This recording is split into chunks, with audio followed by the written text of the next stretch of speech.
Good afternoon.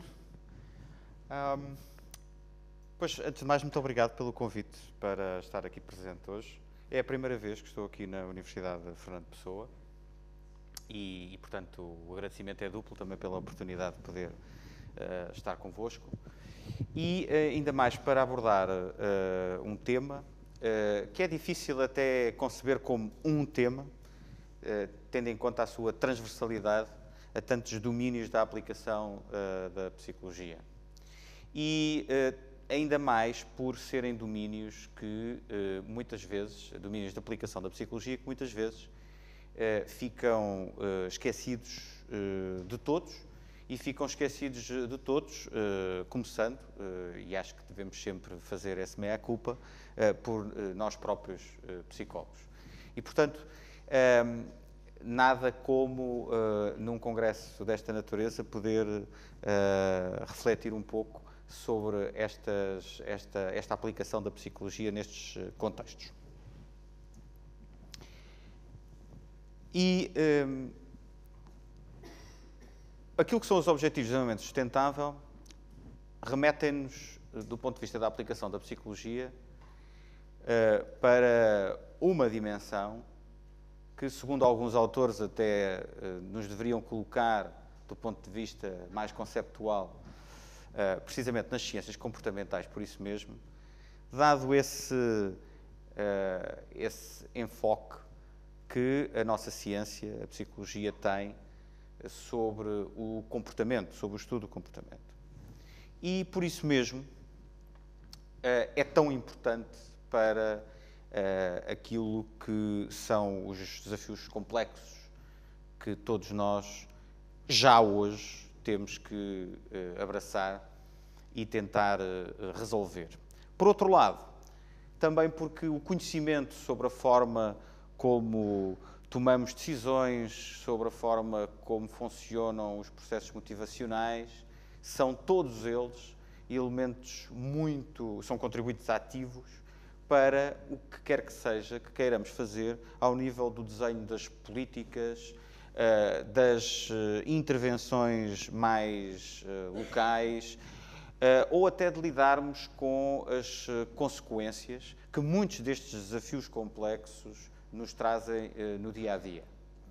E, portanto, desde as intervenções mais individuais, passando por toda a panóplia de intervenções de grupo, de comunidade, etc., até ao desenho daquilo que são as políticas públicas, a psicologia posiciona-se como uma ciência com um contributo demasiado importante para continuar a ficar de fora, e continua a ficar de fora, a grosso modo, daquilo que são necessidades tão grandes que o mundo tem hoje, como sempre foi tendo, a ciência é que tem vindo a evoluir e, portanto, há mais contributos para colocar em cima da mesa hoje em dia. E a propósito desta questão dos problemas de hoje e de qual é que é a situação em que vivemos atualmente, eu gostava de começar por perguntar-vos se têm uma pequena ideia, por exemplo, em todo o mundo, qual é atualmente a esperança média de vida? Se eu vos der 3 opções, gostava que vos posicionassem sobre elas. 50 anos. Quem é que acha que são 50 anos a esperança média de vida? Eu vou-vos dar 3 opções, 50, 60 e 70. 50 anos como esperança média de vida, levanta o braço quem acha que são os 50 anos. Ninguém? One person? Two persons? 60 anos.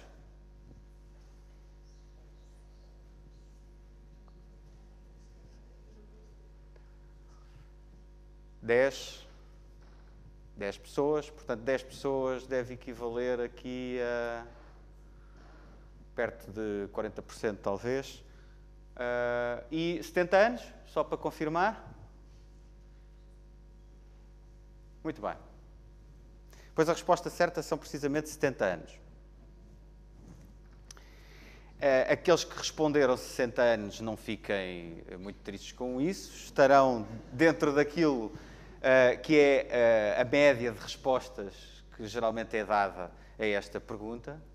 E fiquem também a saber outra coisa, que isso não está dependente, essa resposta, de qual é que é o vosso grau académico e, portanto, que formação é que tiveram, de que área é que têm essa formação e, mais ainda, tendencialmente, acertam mais as pessoas que não têm uma formação tão elevada.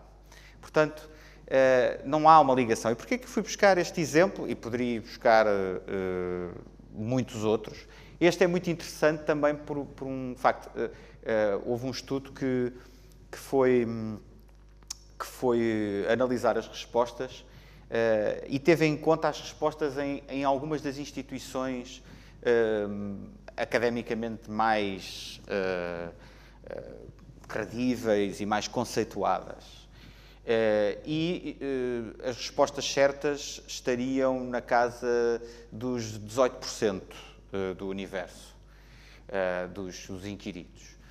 E isso é curioso porque o número de respostas certas que a mesma pergunta feita de uma forma simbólica, é certo, mas a mesma pergunta, se for feita a um chimpanzé, que necessariamente irá responder ao acaso, acertará, o mesmo estudo demonstrou isso, cerca de 30 e qualquer coisa por cento.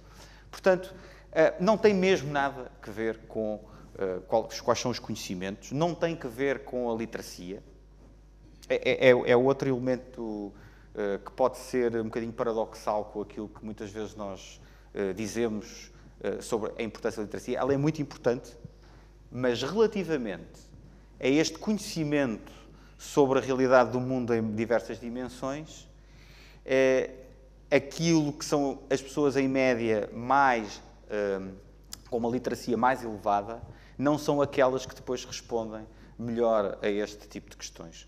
Particularmente aquelas que no fundo, estão a fazer uma reflexão sobre o estado do mundo. Seria a mesma coisa de que vos perguntar quantas pessoas, qual é a percentagem de pessoas em todo o mundo que têm acesso à eletricidade. Alguém tem um palpite? Agora não se arrisca, não é? 80%. 80%. E poderíamos continuar com... Por isso, até podemos fazer uma questão aqui, eu diria um pouco mais fácil, porque a informação se calhar está mais presente, mais disponível, sobre qual é que é a percentagem da população ativa em Portugal que tem formação superior, entre, portanto, os 25 e os 70 anos, sensivelmente. Alguém tem ideia? Ou alguém sabe mesmo? Para ver quem saiba aqui qual é que é a percentagem. Nós costumamos ouvir muito na rua. Eu costumo ouvir, e às vezes ainda há quem escreva sobre isso, dizendo que está-se a investir muito em gente que tira as licenciaturas ou mestrados ali e acolá para depois ficar no desemprego, deveria-se apostar mais noutro tipo de ensino. Pelo menos a conversa de rua é muito assim. Nós temos, atualmente, dados do ano passado, 25% da população ativa com formação académica superior. 25%. A média europeia está nos 32%. E, portanto, a realidade dos factos às vezes é um bocadinho diferente daquilo que o Vox Populi transforma. E porquê que isto interessa para a questão dos Objetivos de Desenvolvimento Sustentável? Bom, interessa muito, pegando num exemplo e que tem que ver com a profissão hoje e a forma como ela pode responder a desafios societais. Há uma coisa transversal a todos os objetivos que nós poderemos aqui começar a discorrer sobre. Começando logo neste primeiro. mas é transversal e que tem que ver com não só o conhecimento dos factos, mas mais importante do que o conhecimento dos factos, de que forma é que as pessoas, todos nós, como é que nós lemos a informação que circula, como é que nós construímos a nossa própria realidade com base nessa informação, como é que nós enviesamos a informação que nos chega, e isso, e aqui tomando à força o título de um programa português na área da matemática, de divulgação da matemática, e isto é a psicologia. O de matemática chama-se Isto é Matemática, não sei se alguém viu esse programa, mas esta dimensão que tem que ver com como é que é tão fácil que nós acreditemos tanto em realidades que não têm base factual e que isso não é só algo que esteja presente em comunidades mais, vamos utilizar o termo do ponto de vista mais conservador que ele exista, tribais, que nós consideramos poderem não ter toda a instrução necessária, não terem um contacto civilizacional como nós o vemos. Não há nada disso. Todos nós fazemos este tipo de leituras. E nós, psicólogos, e a psicologia enquanto ciência, é importante para trazer à luz do dia aquilo que é a forma como nós lemos esta realidade e como é que podemos passar melhor a informação se queremos, por exemplo, que a ação exista sobre determinados desafios sociais complexos.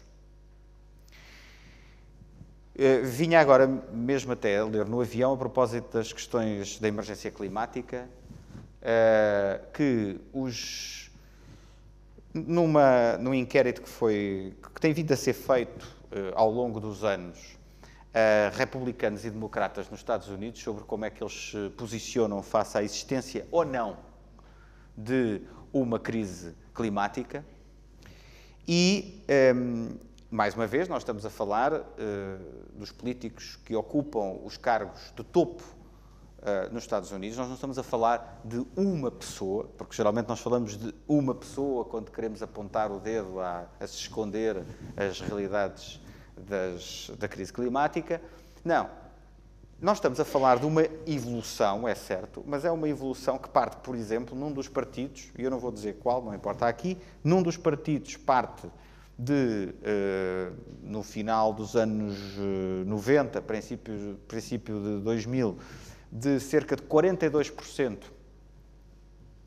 que acreditavam que estaríamos perante um aquecimento global e alterações climáticas por responsabilidade humana, e um outro partido que nessa mesma altura estaria nos 50%. Neste momento houve evolução, tanto de um lado como do outro. Um dos partidos chega aos 50 e pouco por cento, o outro está nos cerca de 80 e qualquer coisa. Uma das razões pela qual, e das mais importantes, para um dos partidos ter uma evolução tão significativa, foi o facto de estar no poder na altura em que foi assinado os acordos de Kyoto, que foram dos primeiros nesta área. E a partir desse momento, isso significa o quê? Isso significa que aquele partido ficou vinculado àquela realidade. Isso não significa que haja um pensamento crítico, racional sobre isso. Significa apenas que há uma vinculação que passa a ser componente ideológica, para alguns afetiva, e é essa a razão pela qual há a crença, e por isso é que eu utilizei sempre a crença em. E isto poderia perfeitamente ser decomposto em conhecimento, ou utilizando mais jargões da psicologia, naquilo que, e o psicólogo que ficou mais famoso com os trabalhos nesta área foi o Daniel Kahneman. Ele identificou como a existência de dois sistemas, um sistema que trata o mundo e as decisões de uma forma mais automática e um sistema que as trata de uma forma mais pensada e, digamos assim, racional e, portanto, ponderando e balanceando mais probabilidades e lógica. E o primeiro deles, mais emocional. Saber isto é crítico para percebermos como é que nós podemos passar mensagens quando precisamos de que as pessoas tenham determinadas atitudes e depois determinados comportamentos. E é essencial para perceber porque é que não têm e porque é que certas mensagens falham e porque é que outras que gostaríamos que falhassem funcionam tão bem. E, portanto, isto é transversal. Portanto, quando falamos, quando vêm os fenómenos, quando se refere ao facto de existirem fake news, ou, enfim, as fake news, com este nome agora que ficou mais sonante, não são mais do que fenómenos que sempre existiram, os boatos sempre existiram, hoje em dia têm outras formas de ser amplificados e têm por base estes mecanismos de funcionamento. Nós vinculamos-nos afetivamente, antes de mais, a um emissor, a um lado, a uma posição, mais do que de estarmos a lidar com com a informação que nos é passada racionalmente. E vemos isso todos os dias no espaço público. Essa, por exemplo, também é uma das razões pela qual nós, quando somos confrontados com a informação sobre esta ou aquela pessoa que é, de alguma forma, uma personalidade mais pública, se vem uma notícia que terá cometido alegadamente um crime, qualquer que ele seja, a nossa resposta a isso é uma resposta, antes de mais, afetiva. Ela é uma resposta, se nós conhecermos a pessoa e tivermos uma opinião formada sobre ela e essa opinião for positiva, sobre essa pessoa ou sobre um conjunto de pessoas a que ela faz parte, se a nossa opinião for positiva, nós tenderemos a avaliar a informação como isso se calhar, vamos ver, isso são suspeitas, não se sabe, até prova em contrário é inocente. Se não gostarmos da pessoa, se não gostarmos do conjunto de pessoas a que ela faz parte, nós imediatamente o que diremos é: ora, aí está, mais um bandido. E depois tudo o que apareça a seguir, seja para uns, seja para outros, vai ter que encaixar dentro disto. Vai ter que encaixar. Chama-se a isso o enviesamento confirmatório. Ou seja, nós tendemos a confirmar toda a informação que nos chega de acordo com as crenças que temos, com as ideologias que temos. Todos fazemos isto. Eu estou para aqui a falar, eu faço isto. Todos fazemos isto. O que podemos é fazer um exercício de esforço para tomada de consciência e, com isso, tentarmos evitar. Mas, essencialmente, o que se sabe é que podemos tentar descobrir que o fizemos, mais do que evitar.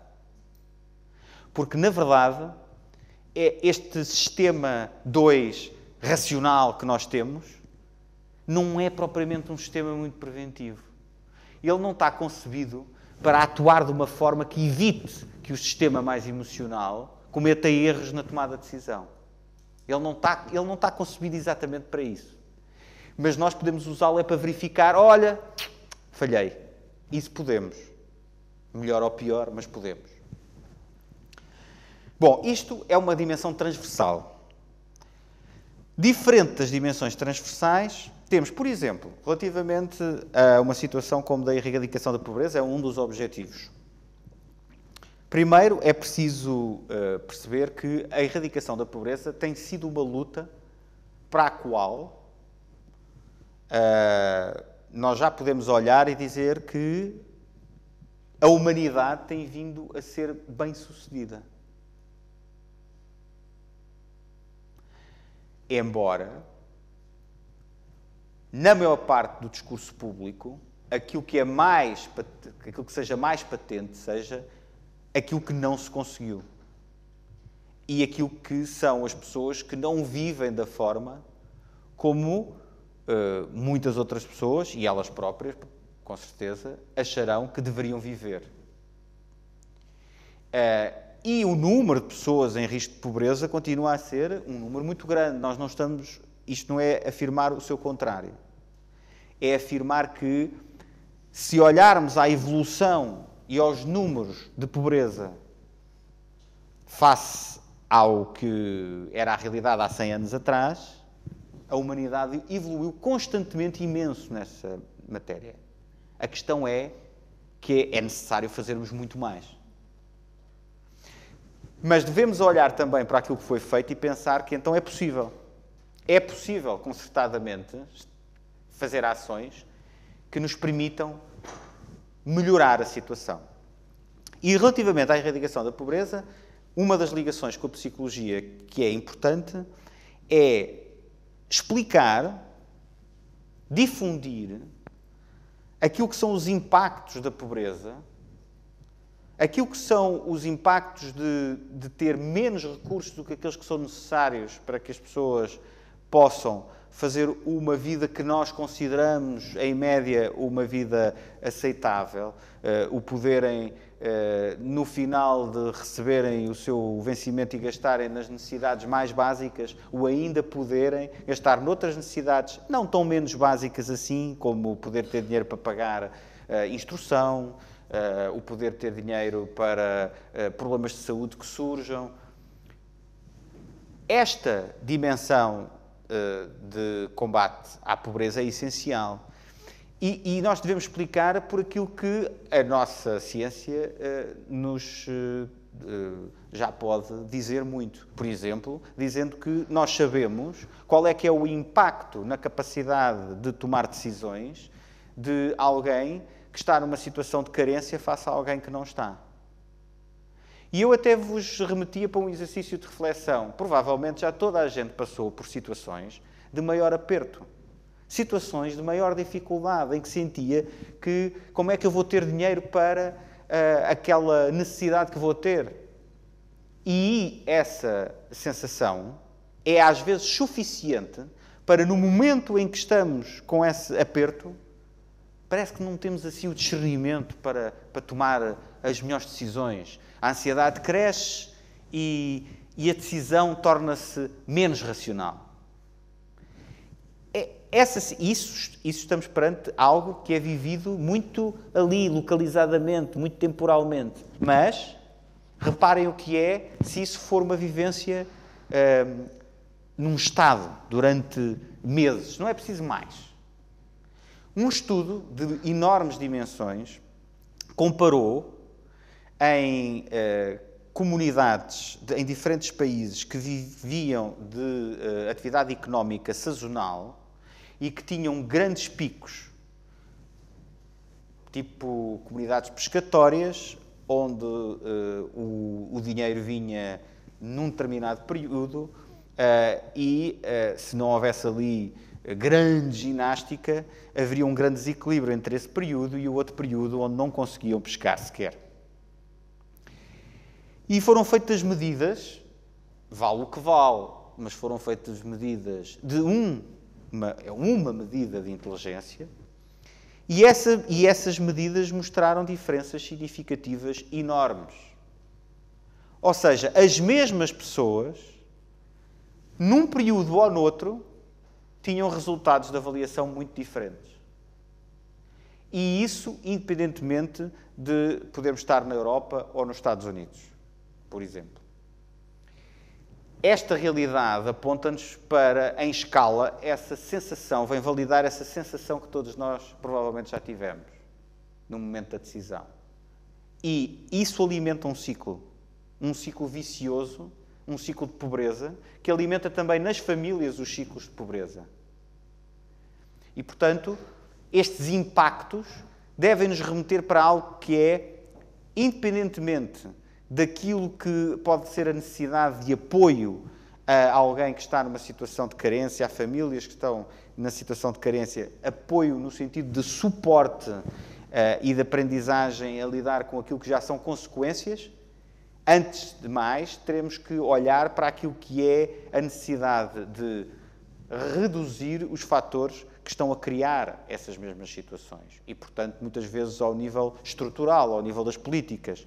Um exemplo disto é um programa chamado Housing First, que atua precisamente dando casas a sem-abrigo, que, com o acesso à casa, e com um devido suporte, mas com o acesso à casa, permite retirar as pessoas de uma situação que essa situação mesmo é uma situação de ciclo vicioso que alimenta uma situação que muitas vezes tem depois consequências também de saúde mental, etc. É um exemplo. Bom, talvez na saúde, quando se fala em psicologia, provavelmente é algo que vem mais agarrado em termos de conceito e, portanto, será mais fácil perceber porque é que a psicologia é importante para se atingir este desafio. Só queria sublinhar este ponto. Quando se fala em saúde, esquecemos muitas vezes do conceito de saúde da OMS. E o conceito de saúde da OMS não se refere apenas à saúde física. Refere-se à saúde física, mental e social. E não se refere simplesmente à ausência de doença. Refere-se também à promoção, à prevenção, mas à promoção do bem-estar. E não é possível, por isso, que nós consideremos, menos ainda, se focarmos nesta dimensão do mental, que nós possamos considerar que o caminho ao nível dos indicadores de saúde esteja todo feito. Claro que já foi feito um enorme caminho, particularmente para sociedades como a nossa. Mas está muito, muito, muito por fazer, particularmente na área da saúde mental. Mas os Objetivos de Desenvolvimento Sustentável, e essa é uma outra dimensão, trouxeram pela primeira vez uma meta global na área da saúde mental e do bem-estar. Isso nunca tinha acontecido. E nesse aspecto, devo dizer que a pessoa que ocupou o cargo que eu hoje ocupo teve, aliás, um papel ativo. Foi uma das várias pessoas que estiveram nas Nações Unidas a fazer esse esforço de convencimento da importância de que este objetivo consagrasse a saúde mental e o bem-estar como uma meta também para os Objetivos de Desenvolvimento Sustentável. E isso é relevante porque orienta políticas dos países. Mas está aqui muito por fazer, embora parece-me mais evidente para toda a gente o papel que a psicologia aqui terá.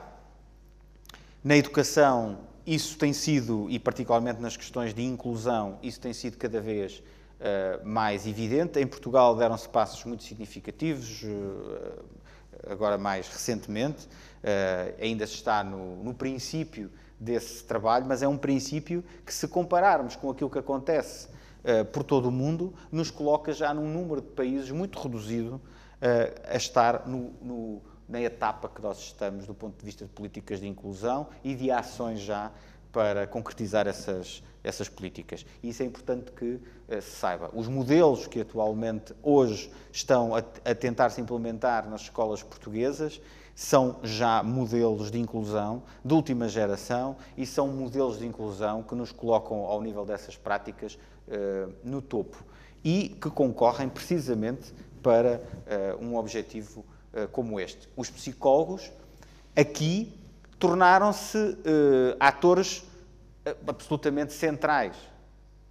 Absolutamente centrais. No caso português, absolutamente centrais. E atenção, é no caso português. Isto não é assim em todos os países, nem pouco mais ou menos, mesmo nos países que estão mais neste pelotão da frente nas práticas inclusivas. Mas no caso português, os psicólogos foram considerados como aqueles que teriam as melhores condições do ponto de vista das competências para poderem ajudar as direções das escolas e os diversos agentes educativos a fazerem este caminho. Agora, isto também tem desafios para os próprios psicólogos, consideráveis. Porque os psicólogos deixam de ser vistos, e é de facto assim, deixam de ser vistos como alguém para onde se vai mandar todas as situações que ocorrem menos bem num espaço de uma escola, para ser alguém que se precisa ter ao lado como consultor para aquilo que é a construção de uma escola, por exemplo, mais inclusiva. Mas uma escola, no fundo, que previna várias situações que podem originar em problemas de saúde mais tarde, ou uma escola que promova, no fundo, mais bem-estar. Este papel do psicólogo na escola com esta centralidade é uma novidade no nosso sistema e coloca-nos e posiciona-nos dessa forma face a outros países. Outro tema que tem estado em voga e onde existem em Portugal psicólogos a trabalhar e psicólogos a trabalhar pelo mundo fora é nesta área das políticas de igualdade de género, nas mais diversas frentes e, mais uma vez, aquilo que aqui também pode ser feito de mais relevante começa logo pela construção, pelos contributos para a construção das políticas. Como é que se desenham estas políticas de igualdade de género e que impactos é que pode ter este desenho? E que testes é que se podem ter antes de se fazer, inclusivamente, legislação nova ou alterações de legislação?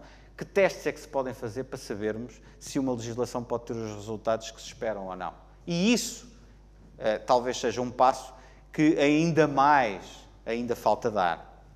Se nós, em Portugal, já adotamos políticas promotoras de igualdade de género, cada vez mais, é verdade que tanto nesta realidade como na maior parte das alterações de políticas, nós não temos uma prática de teste ou de projeto piloto. Isso acontece, mas acontece de forma residual. Agora, não pensem que somos os únicos, ou que fazemos parte de uma espécie de pelotão atrasado de quem não faz isto. Na verdade, poderemos ter mais dificuldade em encontrar quais são os 3 ou 4 países do mundo que o fazem. Mas aqueles que o fazem estão já a demonstrar um caminho, e um caminho com resultados, que nós devemos ambicionar seguir. E esse é o caminho de utilizar conhecimentos, não só da psicologia, mas das ciências comportamentais, para, utilizando, através, por exemplo, de mecanismos de Randomized Control Trial, fazer aquilo que nós também aprendemos a fazer, que é perceber como é que pode impactar de uma forma diferente determinadas mudanças numa legislação e depois, se nestes testes ou nestes projetos pilotos tiver funcionado, então avançar a maior escala. Isto pode ser feito em inúmeras áreas. Relativamente ao crescimento económico e à área do trabalho, cada vez mais se tem falado das questões associadas à compatibilização do trabalho-família ou das consequências para a saúde psicológica, para a saúde mental do trabalho e de determinadas formas de trabalho. E isso é algo que claramente vai estando cada vez mais na agenda e onde nós, do ponto de vista do estudo dos impactos e depois das ações preventivas sobre que práticas devem as nossas organizações adotar, que tipos de liderança, que tipo de ação devem ter os líderes para evitar que estes resultados que estão em crescendo sejam tão presentes. E atenção agora aqui a um aspecto. Nós muitas vezes dizemos que, por exemplo, este problema do burnout ou o problema do stress que está num crescendo. Os dados indicam que está. Mas não nos podemos esquecer em nenhum momento que esta surpresa sobre os impactos do trabalho também advém de, pela primeira vez, estarmos a olhar para isso. Pela primeira vez, estamos a estudar os impactos. Quando não se estuda, quando não se olha para os dados, ou quando nem sequer tem assim, os dados disponíveis, esta questão pode nem sequer se colocar.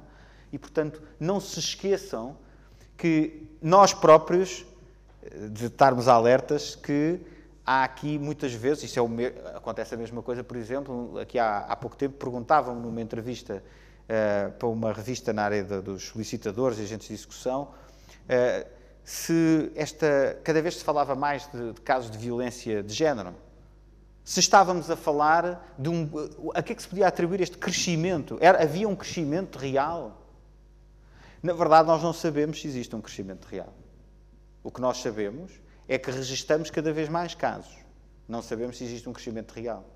Hoje em dia, nós toleramos menos determinadas situações. O que era aceitável há 100 anos atrás não é para nós aceitável hoje. É inaceitável. E é conhecido cada vez mais.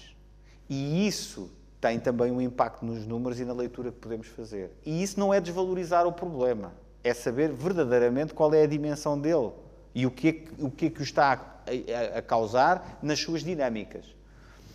E isso é importante para as medidas que se possam tomar de prevenção. Mais uma vez, esta leitura, por um lado científica, mas por outro lado também tendo em conta aquilo que nós sabemos dos modelos da psicologia, é muito importante.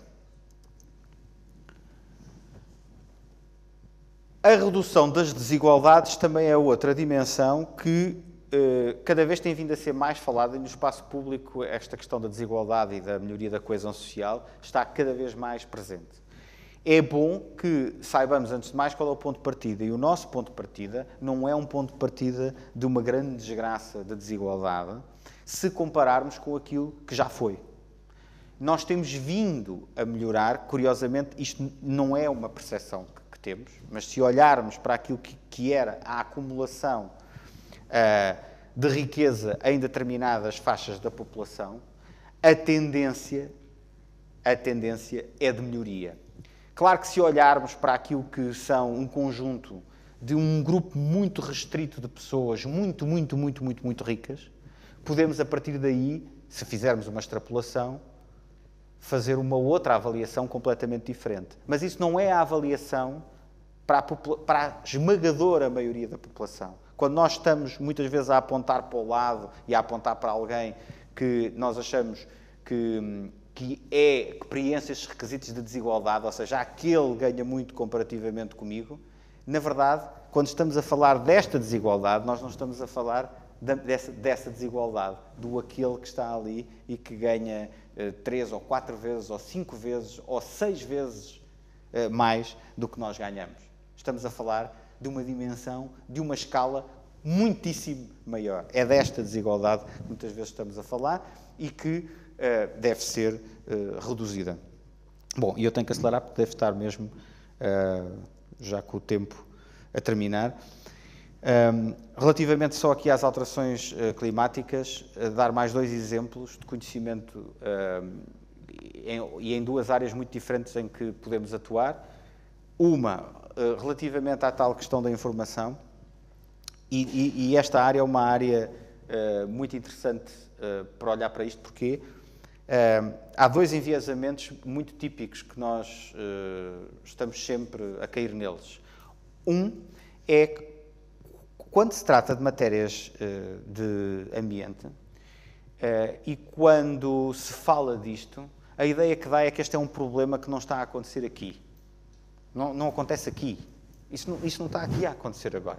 Aliás, nós não vemos aqui nada a acontecer neste momento que nos desperte um alerta.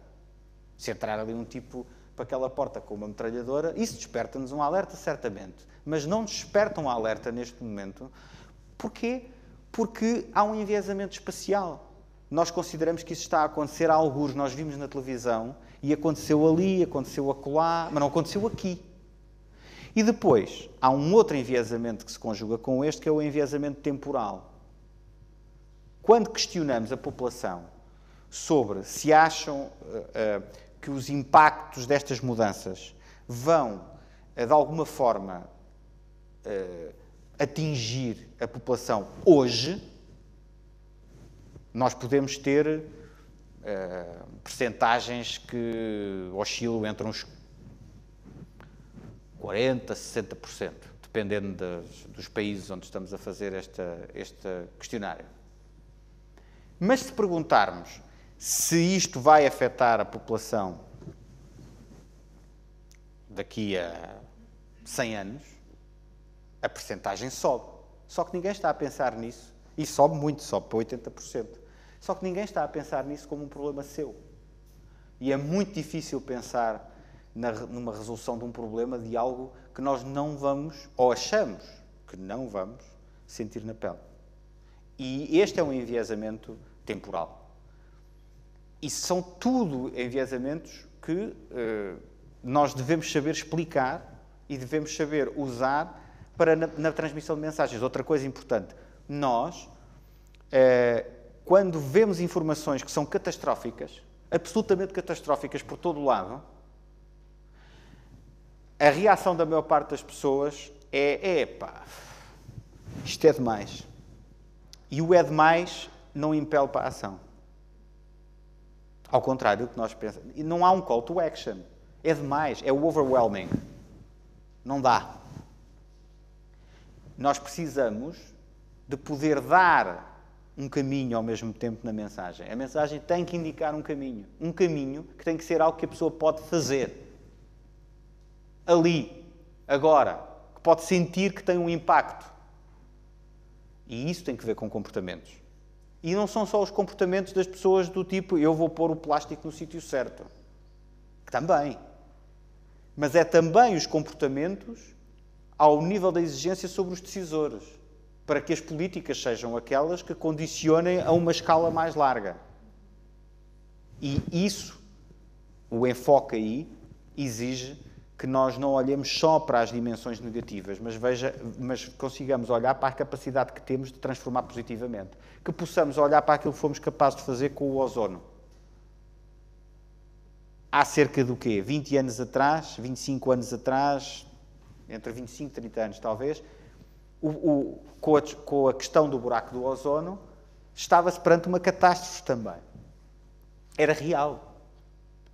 O mundo foi capaz de se unir para tomar medidas e não foram só os decisores que tomaram medidas. Imediatamente, muita gente em todo o mundo começou a tomar medidas, evitando comprar coisas que tivessem os chamados CFCs, que eram os gases que causavam a destruição da camada de ozono. Isso aconteceu a estes dois níveis. Depois, há uma outra área relativamente às alterações climáticas.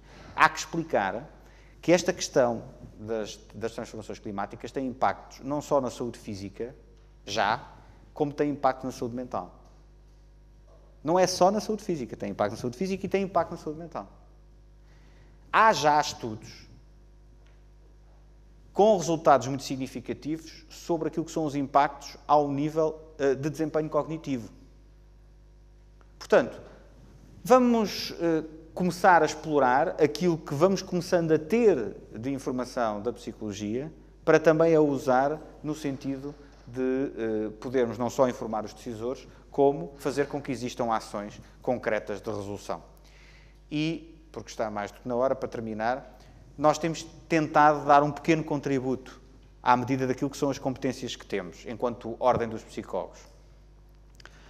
Para já começando a meter na ordem do dia estes assuntos, isso tem acontecido uma tentativa de, em alguns artigos de opinião, irmos colocando isto no espaço mediático, em algumas entrevistas, colocando isto no espaço mediático, que contributos podemos dar enquanto psicólogos, que contributos pode dar a psicologia, falando com as universidades para começarem a dar mais atenção a este lado da ciência psicológica e não apenas às intervenções individuais e clínicas e, portanto, apostarem mais nestas dimensões sociais e avançámos com um protocolo com a Unesco em que criámos conjuntamente um site e este site é um site para que os psicólogos possam dizer o que é que fazem no seu dia-a-dia em termos de projetos que têm contributos, diretos ou indiretos, para os Objetivos de Desenvolvimento Sustentável. Este site já foi divulgado a todos os psicólogos, mais do que uma vez. Este site permite, que é o www.ummundomelhor.pt, permite assim duas coisas. Primeiro, dar visibilidade àquilo que os psicólogos podem fazer e àquilo que a psicologia dá de contributos nesta área. Pode ajudar a que os psicólogos saibam, eles próprios, o que é que está a ser feito no país à volta deste tema. E, com isso, nós podemos fazer melhor advocacia sobre os contributos da profissão e da psicologia nestas dimensões. Até agora, o número de projetos inseridos vai em um palpite. Quantos projetos já foram inseridos? Números, assim. Quantos? 6? 50? 75? Ok. 0. O site foi lançado há cerca de um mês.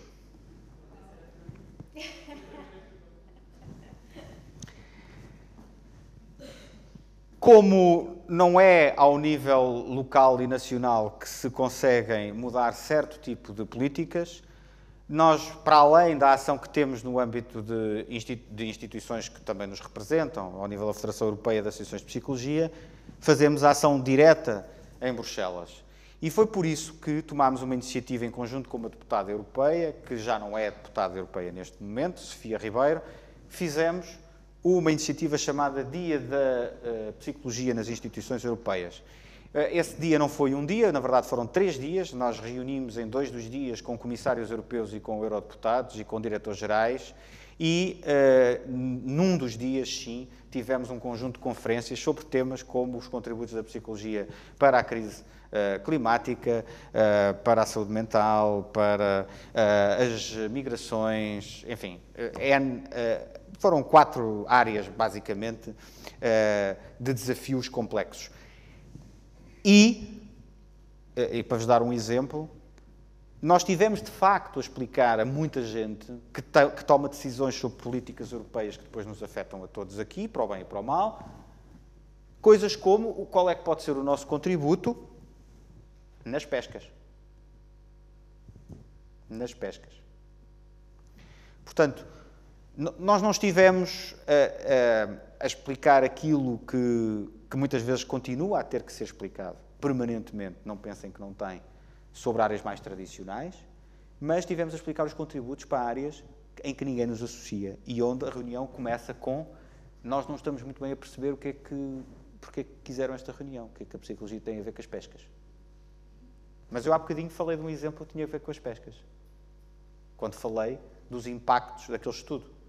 Pois bem, há projetos comunitários, até aqui em Portugal nós temos já exemplos para dar, de psicólogos com projetos de psicologia comunitária para trabalhar com comunidades pescatórias de forma a que estes consigam ter uma vivência mais sustentável ao longo de todo o ano, à custa de mudanças, no fundo, do seu comportamento na forma como pescam e depois na dinamização da sua própria atividade económica, como é que vendem outros pescados para além daqueles que estavam habituados sempre a pescar. Isto é alteração de comportamento. Porquê que quando nós não associamos mudança de comportamento à psicologia?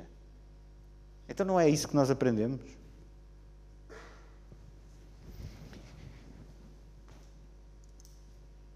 E, para terminar,